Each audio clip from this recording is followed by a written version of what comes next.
السلام علیکم اسٹوڈنٹ، جیسے کہ آپ کو پتہ ہے کہ میں نے 9 کلاس کی اردو کا تمام تر کام آپ کی سہولت کے تحت اپلوڈ کر دیا ہے، اور وہ لیکچر ہے اور اس کا تمام تر کام موجود ہے اس میں، تاکہ آپ لوگوں کو اس میں آسانی ہو سکے اور آپ کو کسی قسم کی کوئی بھی پرابلم کا سامنا نہ کرنا پڑے۔ اب 9 کلاس کا کمپلیٹ کرنے کے بعد میرا اگلا قدم جو ہے وہ فرسٹ ایئر کے اسٹوڈنٹس کے لیے ہے، تاکہ ان کو بھی آسانی ہو اور ان کو بھی اپنے تمام تر لیکچر اور کام بآسانی میرے چینل کے تھرو ملتا رہے۔ تو اگر آپ کو کوئی بھی 9 کلاس کے یا فرسٹ ایئر کے اسٹوڈنٹس کو کوئی بھی پرابلم آئے کام کے حوالے سے یا لیکچر کے حوالے سے، تو آپ مجھ سے اپنے کمنٹ بھیج کر پتہ کر سکتے ہیں۔ میں آپ کو ان کے جوابات بھی دوں گی اور آپ کی پرابلم کو سالو بھی کروں گی۔ تو میری پوری کوشش ہے کہ آپ لوگوں کی اس سے ہیلپ ہو اور آپ کو کسی قسم کی کوئی پریشانی نہ ہو۔ تو اسٹوڈنٹس، آپ بھی اگر کسی پرابلم میں اپنے آپ کو محسوس کریں کام کے حوالے سے، تو آپ مجھ سے بآسانی رابطہ کر سکتے ہیں اپنے کمنٹ بھیج کر۔ تو آپ مجھے اپنی رائے سے بھی آگاہ کریں۔ اگر میرا چینل آپ کو اچھا لگ رہا ہے کام کے حوالے سے یا لیکچر کے حوالے سے یا کسی بھی حوالے سے، تو آپ اپنی رائے کا اظہار ضرور کریں، تاکہ میں اس کام کو مزید آگے بڑھاؤں، اور آپ کی سپورٹ ہی مجھے ہمت اور طاقت دیتی ہے تاکہ میں اپنے کام کو آگے بڑھا سکوں۔ لہٰذا چینل کو سبسکرائب بھی کریں اور اپنے رائے سے بھی آگاہ کریں۔ شکریہ۔ آج آپ کی کتاب کا پہلا چیپٹر، جس کا عنوان ہے قومی اتفاق اور جس کے لکھنے والے سر سید احمد خان ہیں، اس کا ہم نے انتخاب کیا ہے۔ جہاں تک بات سر سید کی ہے، سب سے پہلے تو میں آپ کے سامنے یہ بات واضح کر دوں، سر سید وہ عظیم مسلح قوم تھے جنہوں نے قوم کی تعلیم و ترقی میں کہنا چاہیے یا ان کی تربیت میں بہت اہم کردار ادا کیا۔ سر سید کی اگر ہم نثری مضامین کو دیکھیں تو آپ کے تمام تر مضامین میں یہ بات واضح ہوتی نظر آتی ہے کہ آپ نے مسلمانوں کی اصلاح کا بیڑا اٹھایا، اور اس وقت کے مسلمانوں کو جس چیز کی سب سے بنیادی ضرورت تھی اس میں آپ پیش رہے تھے، اور وہ تھا ان کے لیے جو سب سے زیادہ ضروری تھا، وہ تھا قومی اتفاق یا اتحاد، جو کہ اس وقت کے دور کے مسلمانوں کی بہت اہم ضرورت تھی۔ اس بات کو نہ صرف آپ نے اپنی تحریروں میں اجاگر کیا، بلکہ اس کو بہت واضح انداز میں مسلمانوں کو بتانے کی اور سمجھانے کی کوشش کی کہ آخر وہ کون سی چیزیں ہیں یا کون سی وجوہات ہیں جو قومی اتحاد کے لیے ضروری ہیں۔ جب ہم قومی اتفاق کی بات کرتے ہیں تو یہ بات یاد رکھیے گا کہ قوم کی بہترین رہنمائی کے لیے قومی اتحاد بہت اہم یا وقت کی بہت اہم ضرورت ہے، اس وقت بھی تھی اور آج بھی ہے۔ کہنے کا مقصد یہ ہے کہ سر سید احمد خان نے یہ بتانے کی کوشش کی کہ قومی اتفاق وقت کی کتنی اہم ضرورت رکھتا ہے۔ جب ہم اتفاق کی بات کرتے ہیں تو دراصل ہم اس چیز کو واضح کر رہے ہوتے ہیں کہ بحیثیت ایک قوم کے بحیثیت جب ہم مذہب کی بات کرتے ہیں تو اس میں تمام تر لوگ، چاہے وہ کسی بھی مذہب، کسی بھی نسل، کسی بھی رنگ و نسل سے تعلق کیوں نہ رکھتے ہوں، وہ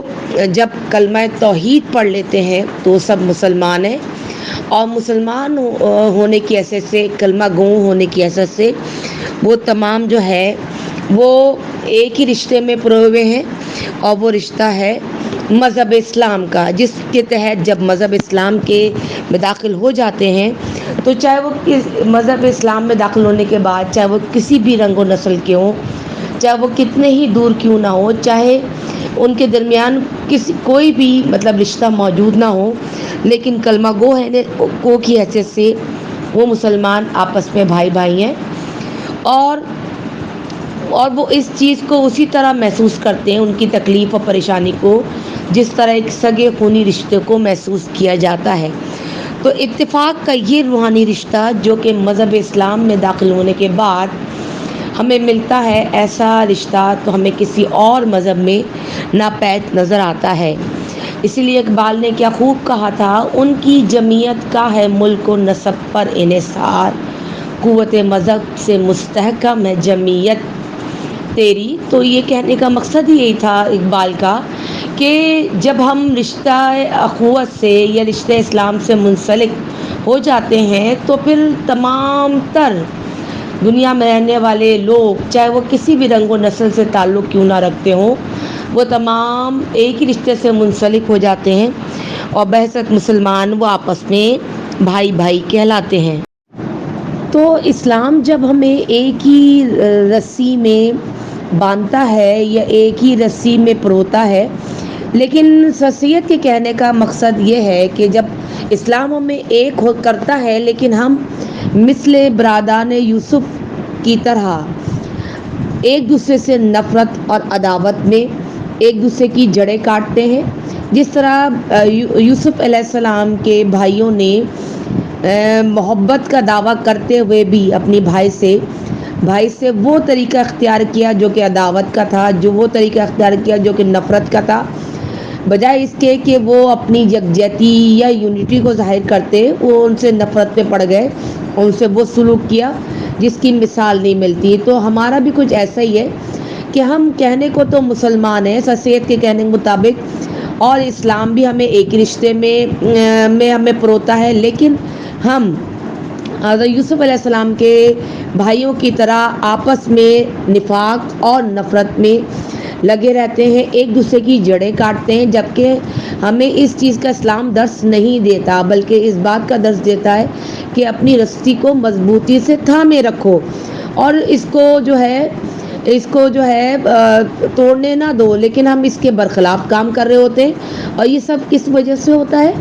یہ ہم شیطان کے دھوکے کی وجہ سے کرتے ہیں، کیونکہ شیطان تو کام یہی ہے، اس نے تو قسم کھائی تھی اللہ تعالیٰ کے آگے کہ میں ایک آیت کا ترجمہ ہے کہ میں بھی تیرے سیدھے راستے پر ان کو گمراہ کرنے کے لیے بیٹھوں گا۔ یعنی شیطان خود کہتا ہے کہ میں جو تیرے راستے پہ چلیں گے تو اے اللہ میں ان لوگوں کو گمراہ کروں گا۔ تو جو کام شیطان نے کیا ہم اس بات کو تو عمل کر رہے ہوتے ہیں، بجائے اس کے کہ ہم اللہ کی رسی کو مضبوطی سے تھامیں۔ اور یہی وجہ ہے کہ پھر قوم کیا ہوتی ہے، ہمارے آپس میں جب یونٹی ختم ہوتی ہے تو قوم نہایت ہی کمزور ہو جاتی ہے، اتنی کمزور کہ اس کو ٹکڑے ٹکڑے کرنا بہت آسان ہو جاتا ہے۔ اور یہی کچھ آنے والی وقت میں بھی نظر آتا ہے، اور اس سے پہلے جو تاریخ گزری اس میں بھی یہی چیز نظر آئی کہ جب مسلمانوں نے اتحاد کا دامن چھوڑا ہے وہ تباہ و برباد ہوئے۔ تو اس کی مثالیں تو بے شمار ملتی ہیں ہمیں ماضی میں بھی۔ تو یہ بات سر سید نے واضح کی کہ ہمیں اپنی ترقی کے لیے، اپنے آگے بڑھنے کے لیے قومی اتحاد کو فروغ دینا ہوگا اور آپس کی نفرت اور عداوت کو بھلا کر یکجہتی کو اپنانا ہوگا، تبھی تو بحیثیت قوم ہم آگے بڑھیں گے اور ایک دوسرے کی ترقی میں مددگار ثابت ہوں گے۔ اگر ہم یہی آپس میں لڑائی جھگڑوں میں لگے رہیں گے تو کبھی بھی بحیثیت قوم ہم ترقی نہیں کر سکیں گے۔ تو یہ بات سر سید نے جو واضح کی ہے ہمیں اس بات کو سمجھنا چاہیے، لیکن وہی والی بات ہے کہ آج کا مسلمان اسی چیز کو بھولے بیٹھا ہے اور صرف آپس کے مسئلوں میں الجھ رہا ہے، اور وہ بجائے قومی اتحاد کے اپنے مفاد کے لیے سوچتا ہے، اور یہی چیز پھر نقصان کا سبب بنتی ہے۔ تو سر سید کا کہنا یہی ہے کہ مسلمانوں کی تنزلی کا سب سے بڑا سبب وہ یہی ہے کہ قومی اتحاد کا جو خیال ہے، جو نظریہ ہے، وہ انہوں نے بھلا دیا ہے، بلکہ وہ اب صرف اپنے ذاتی مفادات کے لیے ہی سوچتے ہیں۔ اگر انہیں قومی مفاد کا خیال ہوتا تو شاید ایسا کچھ جو ہے صورتحال پیش نہیں آتی جو اب ہے۔ تو سر سید کے کہنے کے مطابق مسلمانوں کی تباہی کی سب سے بڑی وجہ وہ خود ہے جنہوں نے قومی اتحاد کو بھلا دیا،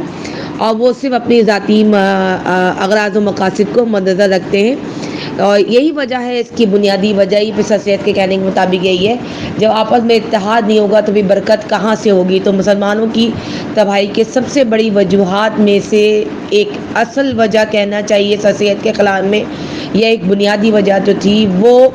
اتحاد کی کمی کا نہ ہونا تھا، یونٹی کا نہ پایا جانا تھا، جس کی وجہ سے مسلمان تباہ و برباد ہوئے۔ تو سر سید نے دراصل اپنے اس نثر کے ذریعے، نثری پیغام کے ذریعے، نثری مضامین کے ذریعے اسی بات کو اجاگر کیا مسلمانوں میں کہ آپ وقت رہتے اس چیز کو سمجھیں اور قومی اتحاد یا اتفاق کو پہچانیں کہ یہ آپ کے وقت کی بہت اہم ضرورت ہے۔ اگر آپ اس چیز کو سمجھ لیں گے تو وہ قوم جو کہ کمزور قوم ہے کہلاتی تھی اس وقت، وہ قوم جو مٹھی بھر قوم کہلاتی تھی، کچھ بعید نہیں کہ وہ بھی قوم اکثریت پر غالب آ جائے، کیونکہ ماضی گواہ ہے اس بات کا کہ مسلمانوں نے، مٹھی بھر مسلمانوں نے اکثریت پر غلبہ حاصل کیا۔ تو اس کی بنیادی وجہ یہ تھی کہ ان میں اتحاد تھا، ان میں اتفاق تھا، ان میں یونٹی تھی، تبھی اللہ نے ان کو ان کے مقاصد میں کامیاب کیا۔ تو سر سید نے دراصل مسلمانوں کو جگا کر یہی پیغام دینے کی کوشش کی ہے۔ اوکے اسٹوڈنٹ، اللہ حافظ۔